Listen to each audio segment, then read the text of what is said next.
நீண்ட காலமாக இனவாத மோதல்களினால் இன்னலை அனுபவித்திருக்கின்றோம்.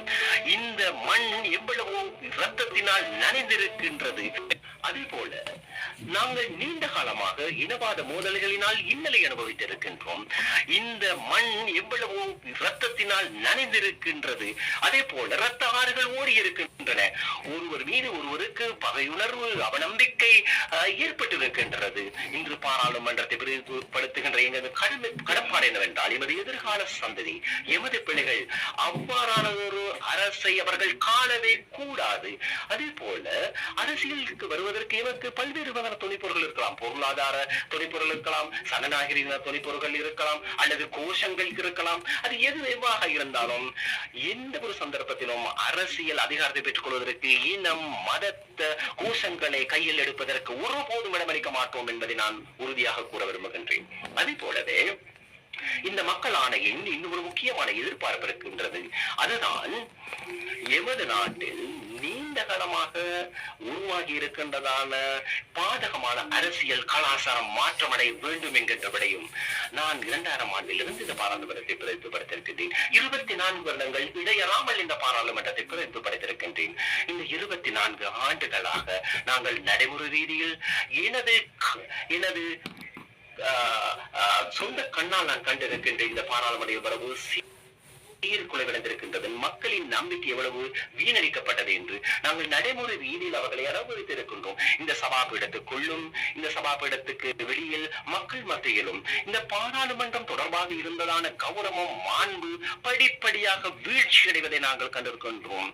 ஆகவே அது உன்னதமான நிலையில் இருந்து வீழ்ச்சி அடைந்து மக்களை வெறுக்கின்ற, மக்களுடைய பகையுணர்வுக்கு அதே போல அவமதிப்புக்குள்ளாகின்ற உடமாக மாறுவதை நான் கண்கூடாக நான் கண்டிருக்கின்றேன். அவ்வாறான ஒரு பாராளுமன்றம் எமது நாட்டில் ஆட்சி செய்வதற்கு பொருத்தமானது அல்ல. அவ்வாறான ஒரு பாராளுமன்றம் எமது நாட்டு மக்களுக்கு தலைமைத்துவம் வழங்க தேவையில்லை. அவ்வாறான பாராளுமன்றம் எமது நாட்டு மக்களின் நிதிசார் தத்துவத்தை கையாள தேவையில்லை. அவ்வாறான ஒரு பாராளுமன்றம் இந்த நாட்டு மக்களுக்காக சட்டவாக்கத்தில் ஈடுபட தேவையில்லை. அப்படி என்றால் என்ன செய்ய வேண்டும்? இந்த நாட்டு மக்களின் நிதிசார் தத்துவத்தின் முக்கியமான கேந்திர புள்ளியாக இந்த பாராளுமன்றம் இருக்கின்றது. இந்த நாட்டில் மக்களுக்காக சட்டம் இயற்றுகின்றதான ஊற்று இந்த பாராளுமன்றமாக இருக்கின்றது.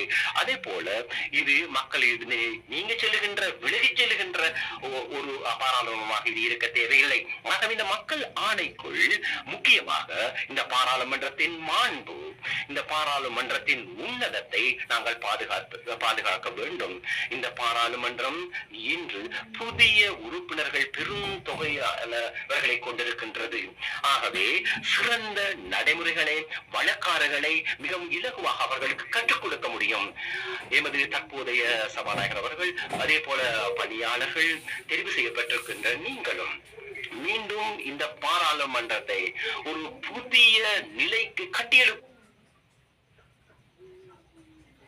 நீங்கள் உதவி வழங்க வேண்டும். அப்படி உதவி வழங்காவிட்டால் இந்த பாராளுமன்றம் உண்மையிலேயே ஒரு மறைமுகமான ஒரு குகையாகவே இருக்கும்.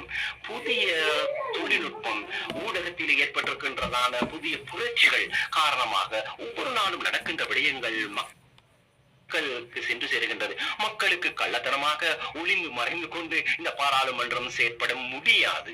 நாங்கள் தொடர்ந்தும் இந்த பாராளுமன்றத்தை மக்களுக்கு மேலும் திறந்து விட வேண்டும் என்பதுதான் நமது நோக்கமாக இருக்கின்றது. நாங்கள் மக்களின் பிரதிநிதிகளாக இருந்தால் தொடர்ச்சியாக நாங்கள் பேசுகின்ற, நாங்கள் நடந்து கொள்ளுகின்ற, நாங்கள் கருத்து தெரிவிக்கின்ற விதம் தொடர்பாக மக்களின் பரிசீலனைக்கு உள்ளாகின்றது என்கின்ற நிலைப்பாட்டில் இருக்க வேண்டும். யாராவது சிந்தித்தால் எமக்கு அதிகாரத்தை வழங்கிய பிறகு அதுதான் இறுதி என்று நினைத்துக் கொண்டால் அது அப்படி அல்ல.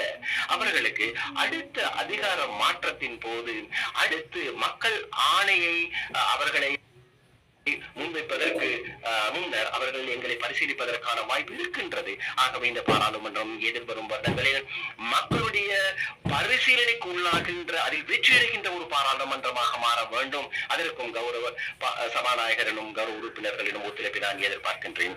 அடுத்ததாக இந்த மக்கள் ஆணைக்குள் இருக்கின்ற இன்னும் ஒரு விடயம்தான், இலங்கை வரலாற்றில் எமது அரச ஊழியர்கள் பெரும் தொகையில் அரசாங்கத்துக்கு வாக்களித்த ஒரு முக்கியமான ஒரு தேர்தலாக இருக்கின்றது. இந்த நாட்டின் இந்த பகிரங்கத்துறை தொடர்பாக மக்களுக்கு அந்த அளவுக்கு நல்லதொரு எண்ணம் இல்லை. மக்கள் மத்தியில் இந்த அரசாங்க ஊழியர்கள் பகிரங்கத்துறை தொடர்பாக ஒரு பாதகமான எண்ணம் தான் இருக்கின்றது. அரசு ஊழியர்களை பொறுத்த மட்டிலும் கூட அவர்களுக்கு தங்களுடைய கடமைகள் தொடர்பாக, அதே போல அவருடைய கடமைசார் வாழ்க்கை தொடர்பாக திருப்தி இல்லை என்பதை தான் காணக்கூடியதாக இருக்கின்றது. ஆகவே மக்களும் திருப்தி அடையாத, மக்கள் சேவையில் ஈடுபடுகின்றவர்களும் திருப்தி அடையாத ஒரு அரச ஊழியம் தான் எம்மிடம் இருக்கின்றது. அது முழுமையான பொறுப்பு என்னவென்றால், திருப்தியான ஒரு அரச துறையை இரு சாராருக்கும் ஏற்படுத்த வேண்டும். அதாவது மக்களுக்கும் அரசு ஊழியர்களுக்கும். ஆகவே இந்த மக்கள் ஆணையமாக வெளிப்படுத்தியிருக்கின்ற விடயம் என்னவென்றால், சாதகமான ஒரு அரச ஊழியத்தை உருவாக்குவதற்கு நாங்கள் முன்வைத்திருக்கின்றதான கருத்தியல்கள், அதே போல மறுசீரமைப்புகளை அவர்கள் ஆதரிக்கின்றார்கள் என்பதை அவர்கள் சொல்லி இருக்கின்றார்கள். ஆகவே வலுவான ஒரு அரச ஊழியம் இல்லாமல் எமக்கு வெற்றிகரமாக நடைபெற முடியும் என்று நான் கருதவில்லை. உலகில் அனைத்து நாட்டிலும் புதிய ஒரு திருப்பு முனையை சந்திப்பதற்கு அரசியல் வழிகாட்டலை போலவே அரச துறையின் செயற்பாடு முக்கியமானது.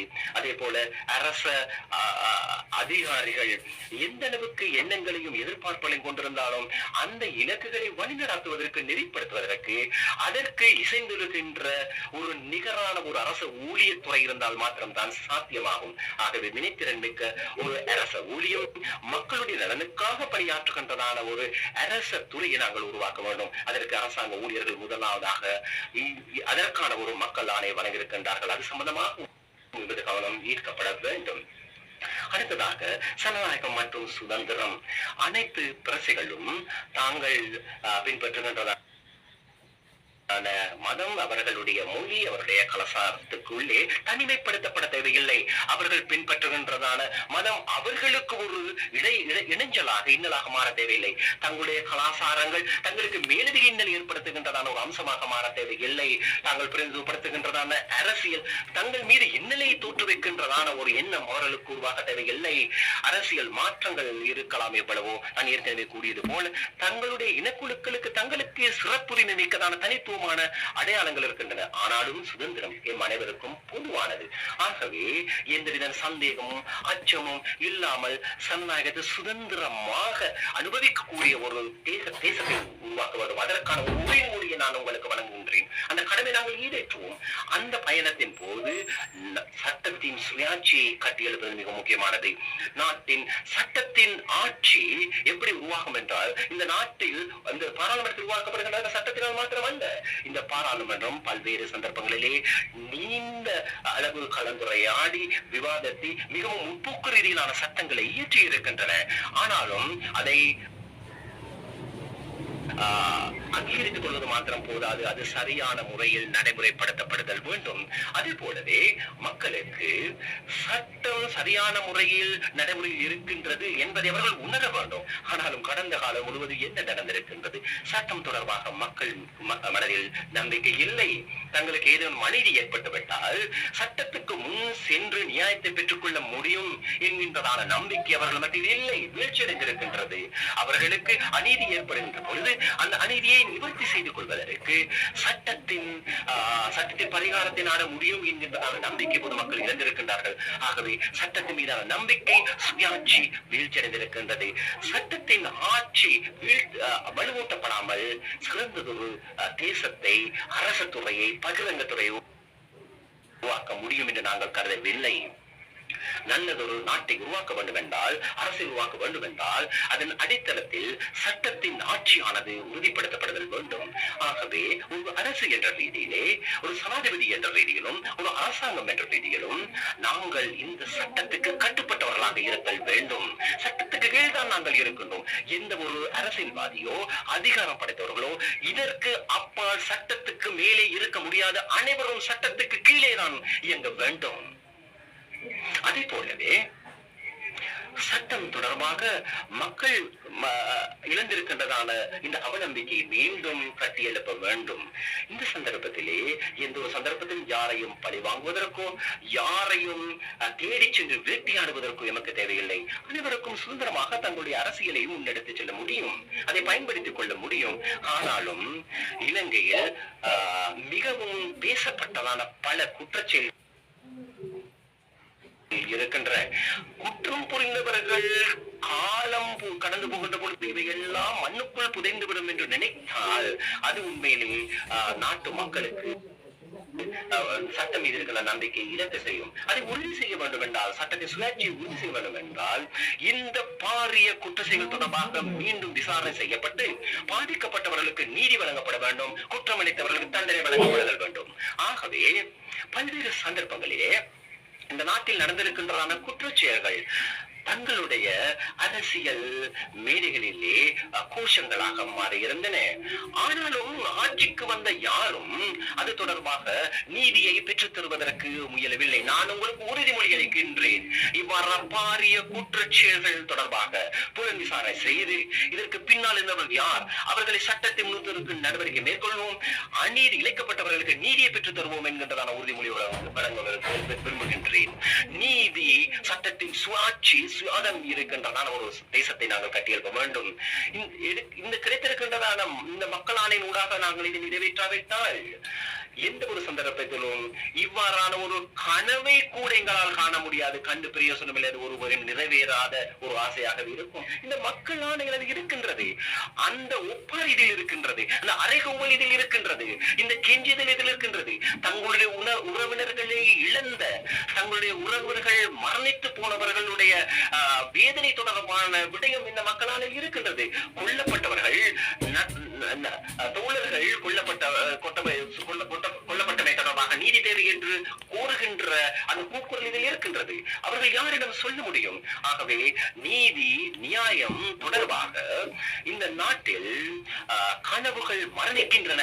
இதை நாங்கள் செய்யாவிட்டால் அப்படியான ஒரு கனவில் கூட இந்த நீதி கிடைக்கும் என்று அவர்கள் நினைக்க முடியாமல் போகும். ஆகவே அப்படியான நிலைமைக்கு நாங்கள் நாட்டை இட்டுச் செல்லக்கூடாது. நீதி, நியாயத்தை மீண்டும் இந்த நாட்டில் நாங்கள் கட்டி எழுப்புதல் வேண்டும். அந்த குற்றச்செயல்கள் தொடர்பாகவும், அந்த அதே போல ஊழல் மோசடிகள் தொடர்பாகவும் நாங்கள் சட்டத்தை நிலைநாட்டி, சட்டத்தின் ஆட்சி, சட்டம் தொடர்பாக மக்கள் மத்தியில் நம்பிக்கையை கட்டி எழுப்பதற்கு நாங்கள் நடவடிக்கை மேற்கொள்வோம். அதை நாங்கள் செய்ய வேண்டும். நாங்கள் செய்யாவிட்டால் அதை யாரை செய்வது என்கின்றதான கேள்வி எமக்கு முன்னால் இருக்கின்றது.